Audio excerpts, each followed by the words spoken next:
Russie fait une percée en Afrique, notamment à RCA. Que propose M. Emmanuel Macron, le président français, pour la nouvelle dynamique à impulser à cette organisation face à ce monde multipolaire qui prend forme et qui s'impose de plus en plus? La Russie fait une percée, mais et c'est une problématique qui nécessairement inquiète la grande puissance. Le président des présidents, je l'appelle Emmanuel Macron.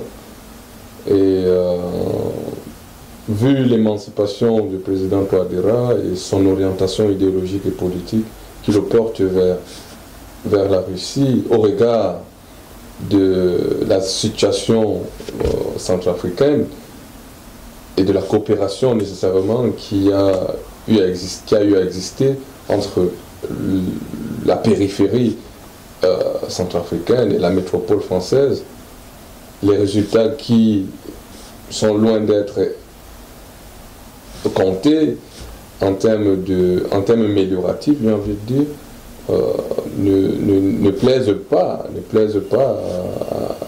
à la métropole française, à ce que les Centrafricains s'indignent déjà même de cette coopération qui va jusqu'à aujourd'hui, on va parler de quoi, 60 ans, sans toutefois avoir des résultats palpables, probants sur le terrain, dont la venue de la Russie nécessairement inquiète la France, qui se voit ici voler son petit bébé. Mais ce qui est intéressant, c'est la question de la multipolarité du monde qui pointe à l'horizon, si ce n'est pas déjà là. Mais vous avez la sortie du président Emmanuel Macron, une fois de plus, qui est sorti devant les médias pour montrer son inquiétude face à la multipolarité du monde, pour faire simple, et dire par exemple qu'on n'a pas besoin d'un monde multipolaire. Le monde, il serait bien, il dit dans cette interview-là, il dit le monde serait bien s'il est dirigé dans un monde s'il est dirigé par une volonté unipolaire, sans toutefois en évacuant ainsi la volonté du président Vladimir Poutine, qui pense à l'avènement d'un monde multipolaire. Et si vous avez alors cette opposition de multipolarité du monde qui est soutenue par la Russie, la Chine et j'en passe, puisque l'ambassadeur français, l'ambassadeur chinois est en exercice en France, est pour l'avènement d'un monde multipolaire. Et donc, si lui tient déjà ce discours-là, on ne peut que extrapoler en disant, par exemple, que le gouvernement chinois est pour l'avènement d'un monde multipolaire. Vous avez l'affinité qui s'est créée entre le président russe et le président iranien, avec les mouvements des drones qui le soutiennent maintenant dans la guerre au niveau de l'Ukraine. Cela montre que l'isolationnisme dans lequel on voudrait, qu'on aimerait voir la Russie est en train de battre de l'aile. Et donc, il se pointe à l'horizon au monde multipolaire, sans toutefois la création de deux blocs, c'est-à-dire ceux qui appartiennent à ce monde unipolaire et ce monde multipolaire. Et ce qui montre que ce n'est pas cette création-là, c'est l'abstention que les pays tels que le Cameroun affichent au niveau de l'ONU, sans toutefois être pour ou sans toutefois être contre. On vit en fonction des résultats qui seront sur le terrain, c'est-à-dire si le monde multipolaire gagne, on s'aligne. Si le monde unipolaire gagne, on s'aligne. Donc on n'a pas encore les éléments d'affirmation de notre identité, ou bien d'affirmation de nos idéologies, même qu'on pourrait développer à l'intérieur de nous et qui vont mourir à l'intérieur de nous, sans toutefois dire au monde que nous avons choisi d'être un monde multipolaire. On n'affiche pas, on ne les affirme pas dans ce sens-là. Et donc, l'inquiétude du président Macron est à prendre en compte d'un point de vue français, mais est-ce que ça nous intéresse si lui s'inquiète de l'avenir de la Centrafrique? Il dit tantôt, vous voyez les contradictions qui naissent dans son discours, il dit la cœur de devenir ou l'avenir des Africains qui n'aimeraient plus voir prendre la Méditerranée, et ce qui est aussi en acquaintance avec la politique migratoire qu'ils ont mis dans leur propre pays, essayer de contrôler cela et de canaliser cela. Ça, c'est de bonne guerre. Mais quand il revient nous dire qu'il s'inquiète de la venue de la Russie en Centrafrique, c'est à se demander si la Russie vient pour simplement piller l'Afrique, imposer son idéologie, sans toutefois apporter aussi le bonheur aux Africains.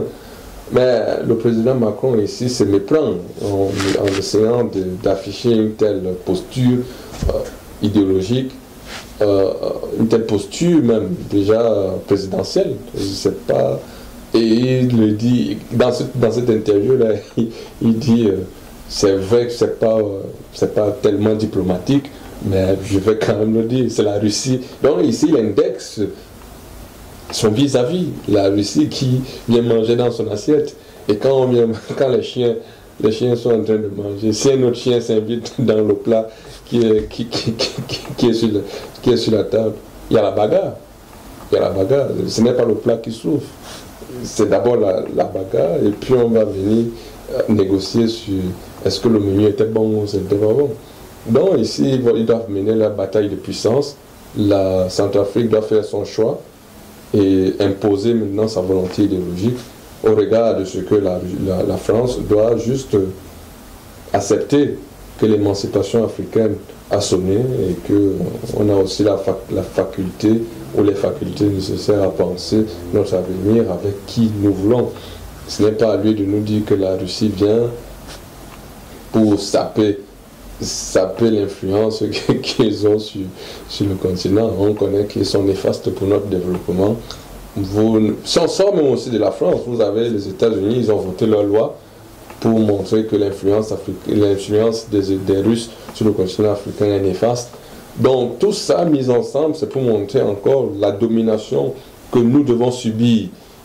Quand on a une personne qui peut venir nous aider, donc on doit se départir de cette aide-là et dire aux grands maîtres, aux suzerains, comme on les a appelés dans le discours du président Poutine, que non, on est avec vous, on croise les mains, on dit on vous suit. Non, 1960 c'est derrière nous. Il a bien dit qu'on doit oublier le passé et qu'il nous laisse penser notre avenir sans toutefois nous imposer une route à suivre. Donc le président Macron doit rester à l'Élysée et penser les blessures des Français qui aujourd'hui connaissent des difficultés. Nous en Afrique on connaît nos difficultés et je pense qu'on a la science nécessaire pour solutionner nos problèmes. C'est un peu de façon ramassée le cri, c'est un cri que je porte comme ça à l'opinion pour qu'on essaye de réfléchir si les propos tenus par le président Macron doivent encore être tenus à l'heure actuelle, quand nous avons fait les études comme nous les avons fait. Nous n'sommes plus des accompagnateurs, nous pensons aussi. Donc la pensée du président Touadéra reste une pensée évolutive pour l'Afrique, et notamment pour la SCA. Tout à fait. C'est une pensée qui choque même déjà l'idéologie, les pensées, j'ai envie de dire, au niveau local, c'est-à-dire du Centrafricain. Comment est-ce que le président Touadéra a osé dire non à la France, a osé inviter un nouveau chien de garde sur le territoire qui semblait conquis par l'impérialiste français? Prenez l'évolution de la Centrafrique, ce n'est que les coups d'État, c'est la France derrière, c'est la France, toujours la France. Donc c'était son marchepied, elle faisait ce qu'elle voulait dans ce territoire-là. Et la venue du président Touadéra a toujours été vue comme étant une menace pour les intérêts français dans ce territoire-là. Et donc s'il affiche ouvertement sa volonté de voir son pays sortir de 50 ans de coup d'État et 50 ans de misère, 50 ans de domination française sans toutefois voir les fruits de la coopération. Vous me permettrez de faire cette bifurcation et de revenir par exemple sur la francophonie. C'est le questionnement aujourd'hui. Vous voyez, la francophonie existe.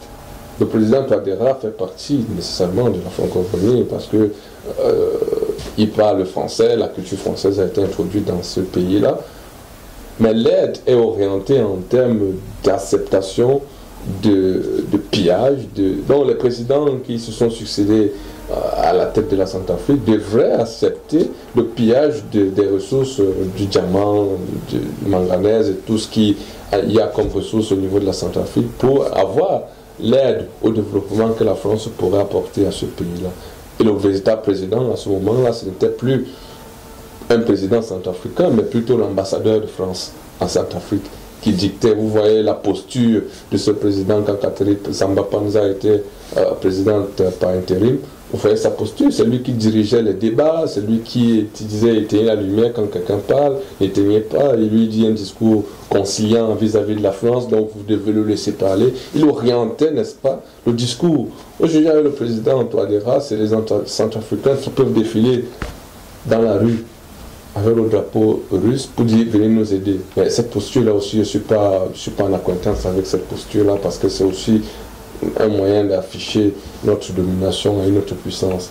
Il faille ici qu'on s'émancipe véritablement pour penser nos propres problèmes, tel que le président Touadéra le fait, mais avec le support des puissances qui aimeraient nous accompagner dans ce sens-là.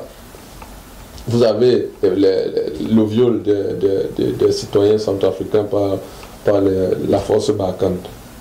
Qu'est-ce qui a été dit? Un non-lieu. Un non-lieu. Pourtant, le président Touadéra aimerait qu'il y ait justice par rapport à cela. Ses concitoyens ont été martyrisés par cette pratique d'un autre genre. Donc, vous voyez tout cela, ça pousse à réfléchir, ça pousse le président à se demander, mais est-ce que je dois continuer cette coopération qui est nocive pour ma population, qui souffre dans sa chair, et dont on me présente une solution comme étant la solution russe? Qu'est-ce que je dois dire? Et si la Centrafrique est tombée, c'est le Cameroun qui tombe. Si le Cameroun tombe, c'est toute la sous-région qui est mise à sac. Vous avez la question du Grand Sahel qui doit être résolue. La France est là depuis avec ses opérations Serva, ses opérations Sangaré, ses opérations Barkhane. Lors du dernier sommet de la francophonie en Tunisie, l'Union européenne a été représentée par Charles Michel, président du Conseil européen. Est-ce que l'Union européenne n'a pas supplanté la France sur le continent africain? Quand on sait que lors du dernier sommet Union européenne-Afrique, l'Union européenne a présenté un énorme plan d'investissement. Non, l'Union européenne n'a supplanté personne. Non, c'est la volonté occidentale de ne plus agir comme c'était dans les années 60 où les pays avant les années 60 où les pays allaient sur le continent africain pour imposer leur domination, mais c'était en one-man show, c'est-à-dire l'Italie va en Éthiopie, la France va au Cameroun, la France va en Tunisie, l'Angleterre va au Nigeria, l'Angleterre va au Ghana, au Togo, l'Allemagne va au Cameroun, l'Allemagne va ici. Donc ce n'est plus véritablement cette politique-là.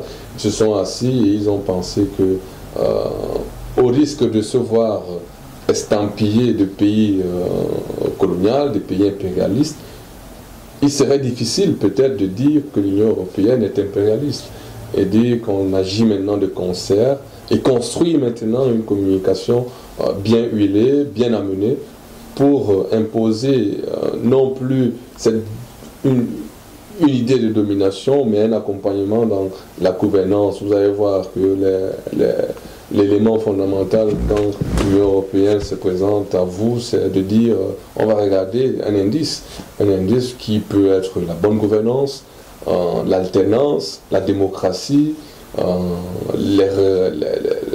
l'inclusion, c'est-à-dire la prise en compte des différences en tout genre, j'ai envie de dire.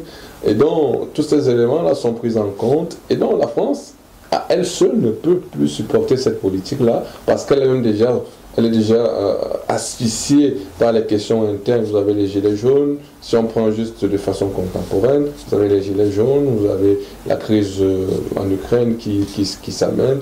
Et donc, elle ne peut plus mener une véritable politique sur les 14 pays que constitue son escarcelle encore. On va appeler ça précaré, comme on disait par le passé, c'est-à-dire ceux qui utilisent le franc CFA, cette monnaie coloniale.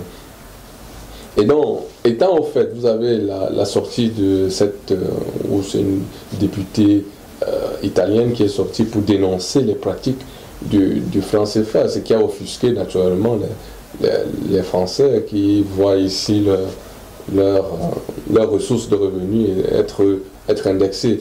Et donc toutes ces questions-là ne peuvent plus être résolues au niveau de la France. Il faut transporter cela et mettre sur la table de l'Union européenne pour que ce soit un débat. Et là, on va parler d'un mini partage de l'Afrique, une mini conférence de Berlin.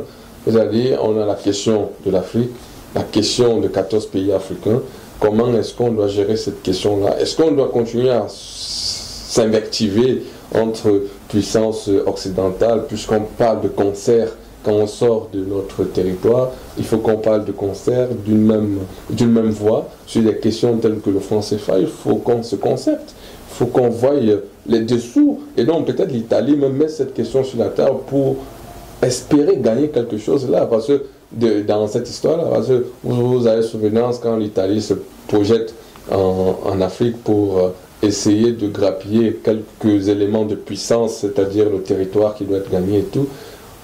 Elle se projette là-bas pour espérer avoir une place au niveau des Nations Unies et avoir une voix dans le partage des différents retombées qui pourraient émaner de cette histoire-là. Donc c'est toujours une continuation d'injecter ce débat-là pour que ce débat soit sorti de la France et être transféré au niveau de l'Union européenne pour que la question soit débattue et qu'il trouve nécessairement une réponse à cette question-là. Et donc l'Union européenne devient à ce moment-là que la face visible de quelque chose qui doit être caché. C'est-à-dire la question du franc CFA est connue, mais on fait comme si on l'ignore. La question de pillage des ressources africaines est connue, mais on fait comme si on l'ignore. Donc la coopération bilatérale devient une figure masquée. On ne regarde plus tellement la coopération bilatérale. Et même quand on vient dans les pays africains sous coopération, sous appellation coopération bilatérale, on vient toujours avec à son chevet le drapeau de l'Union européenne. Et donc vous voyez ici que même le discours qui sera tenu sera toujours encadré ou soutenu par nécessairement l'organisme international qu'est l'Union européenne. Et donc le discours n'est pas fortuit. Les emblèmes qui accompagnent le discours ne sont pas fortuits. Et donc vous convenez avec moi que si la question du franc CFA se retrouve au niveau de l'Union européenne, ils vont trouver nécessairement solution et imposer une ligne directrice pour que les pays africains se retrouvent coincés une fois de plus quant à ce que est-ce qu'on doit continuer à débattre de cette question monétaire avec la France ou est-ce que c'est avec l'Union européenne. Quand c'est l'Union européenne qui sort, quelle est la posture qu'on devra avoir? Mais la paternité de cette monnaie, c'est toujours la France. Comment est-ce qu'on sera approché par cette question-là, qui sont certes économiques? Moi, je ne m'y connais pas en économie, mais d'un point de vue psychologique, d'un point de vue social, est-ce que on aura philosophique même, est-ce qu'on aura les éléments nécessaires pour continuer à adresser cette question qui deviendra maintenant ambiguë, parce qu'on n'aura plus un interlocuteur direct. Pour l'instant, l'interlocuteur, c'est la France. On peut adresser directement les questions de France CFA à la France parce que c'est elle qui produit cette monnaie-là et qu'elle a finalement adossé à l'euro. La monnaie est adossée à l'euro. Donc les pays européens sont au fait que la monnaie franc CFA, qui ne peut circuler en dehors des 14 pays, est adossée à l'euro. Par quel mécanisme ils ont accepté ça? Si ça n'a pas été débattu, si la question n'a pas été portée par la France au niveau de l'Union européenne, quand il s'agissait de quitter le franc pour implémenter la monnaie unique européenne, toutes ces questions ont été débattues.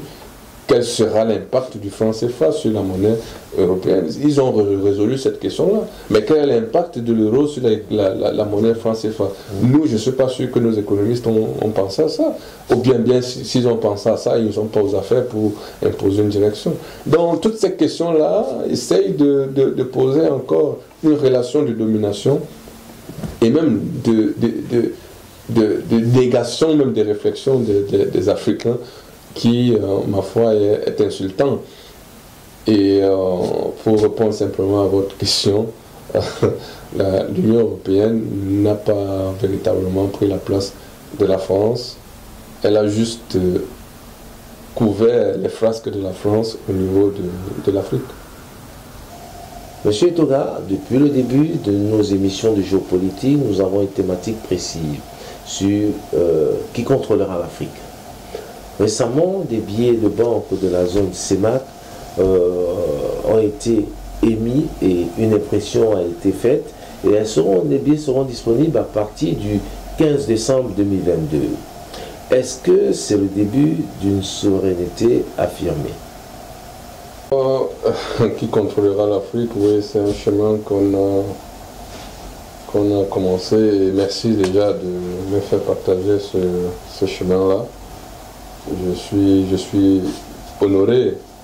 Et maintenant, pour répondre à la question, les billets de banque arrivent dans la zone CEMAC, toujours estampillés franc CFA. Qu'est-ce qui a changé? Vous avez le franc CFA au niveau de la CEDEAO, qui n'est plus le franc CFA, qui est devenu l'ECO. On n'entend plus parler de cette évolution-là. Qu'est-ce qui a véritablement changé? La sortie des directeurs français des différentes banques centrales, c'est-à-dire la BEAC et la BCAO. On ne sait pas véritablement ce qui a changé à part un saupoudrage des résolutions que la France a bien voulu faire pour calmer un peu les ardeurs de la défense de l'autonomie monétaire et économique des pays africains qui ont en partage le franc CFA. Et qui contrôlera l'Afrique avec ces émissions-là? Vous convenez avec moi que c'est toujours celui qui émet, celui qui produit, qui forcément mène la politique économique. Nous, tout ce qu'on aura à faire, c'est de mener l'économie politique de ce qui arrive. Et donc, forcément, c'est la France qui dirige toujours les questions monétaires en Afrique centrale, puisqu'il s'agit bien de cette sphère géographique. C'est la France qui définit toujours les politiques. Vous allez voir que depuis 1960, pour arriver à un budget de 10 000 milliards de francs CFA, c'est impossible parce que les pays africains sont cantonnés à colmater les brèches. À colmater les brèches, ils ne peuvent pas faire des émissions de monnaie. S'ils veulent faire des émissions de monnaie, il faut demander à la France, est-ce que tu peux nous produire tant? Et le grand patron va demander, mais c'est pour en faire quoi? Vous allez orienter ça dans quoi? Non, on ne peut pas vous produire ça parce que ça ne rentre pas dans les canons nécessaires. Il y aura une inflation, une déflation, la monnaie va perdre de sa valeur. Tout ça, ce sont des questions économiques. Mais au fond, la société souffre. Le citoyen lambda souffre des questions économiques qui ne sont pas résolues jusqu'alors. L'emprise de la France sur cette monnaie-là empêche le développement des PME. On parle depuis une vingtaine d'années de l'émergence d'une économie moyenne, c'est-à-dire le développement des PME dans la sphère CEMAC. Où est-ce que nous en sommes? Ou alors est-ce qu'ils sont compétitifs, même déjà dans la zone CEMAC? Je ne crois pas. Et donc, déjà, pour ne fût-ce que avoir un prêt auprès des banques, c'est quelque chose de dramatique, c'est même impossible. Et toutes ces questions-là, il faut que les économistes nous disent quelle est l'économie qu'ils font dans ces sphères géographiques-là pour porter le développement de notre continent et bien de la CEMAC. C'est à se demander si nous sommes allés à l'école. C'est à se demander si nous sommes allés à l'école. Moi, je suis un peu offusqué de voir des économistes se dire économistes et de voir continuer cette pratique économique sur le continent africain qui n'honore pas leur pédigré, par exemple. Moi, ce qui me concerne, je pense que sur le volet communicationnel, les communicateurs africains doivent porter cette question-là et faire entendre leur voix, mener les combats, faire des émissions comme celle que vous me proposez aujourd'hui et de dire la gêne qu'on a à parler après 70 ans, 70 ans de la continuation d'une politique nazie qui a été imposée à la France par le meurtrier Hitler, et dont la politique économique et monétaire a juste été transposée par De Gaulle sur les populations africaines, sur le territoire africain, et ça continue. Ça ne fait que continuer. Nous venons étudier ici, on étudie l'économie, mais on est incapable de dire que l'économie telle que c'est pratiquée en Afrique, avec le franc CFA, c'est impossible de penser économie. Nos économistes sont muets sur cette question, je ne sais pas pourquoi. Je ne vais pas généraliser, le professeur Arbourou essaye de faire de son mieux pour faire connaître cette question-là. Et donc la souveraineté, elle est loin. Elle n'est pas venue avec l'émission de cette monnaie-là. C'est la continuation même de la domination sur le plan économique qui ne fait que s'affirmer. Parce que à une certaine période, quand on change juste l'aspect de la monnaie, c'est pour créer une osmose, une communion. C'est un objet de communication qu'on utilise maintenant pour créer encore une affinité avec la monnaie. Ici, vous allez voir que les coupures de billets là essayent d'inverser maintenant la tendance, parce que par le passé, c'était le billet des 500 qui était destiné, par exemple, à l'éducation. Aujourd'hui, c'est la gradation, on monte pour montrer que l'éducation est importante en fichant, n'est-ce pas, un professeur dans une salle de classe sur le biais des 10 000. En dessous, c'est le biais de 5 000 qui vient aujourd'hui avec l'agriculture, toutes ces questions-là. Et donc, la communication derrière cela est très importante. Et ça a été bien pensé pour impulser une nouvelle réflexion, impulser même déjà un nouveau mindset, impacter même déjà sur la psychologie de la population qui utilise cette monnaie-là. Et donc, cette émission-là est bien en soi. Mais la finalité, c'est de s'affranchir de cette domination du franc CFA sur les économies africaines. Et donc la souveraineté est lointaine, mais certaine, comme le président camerounais avait dit à son homologue français, François Hollande. Mesdames, Messieurs, c'est ici que s'achève cette émission. Nous vous donnons rendez-vous pour nos prochains numéros. À très bientôt.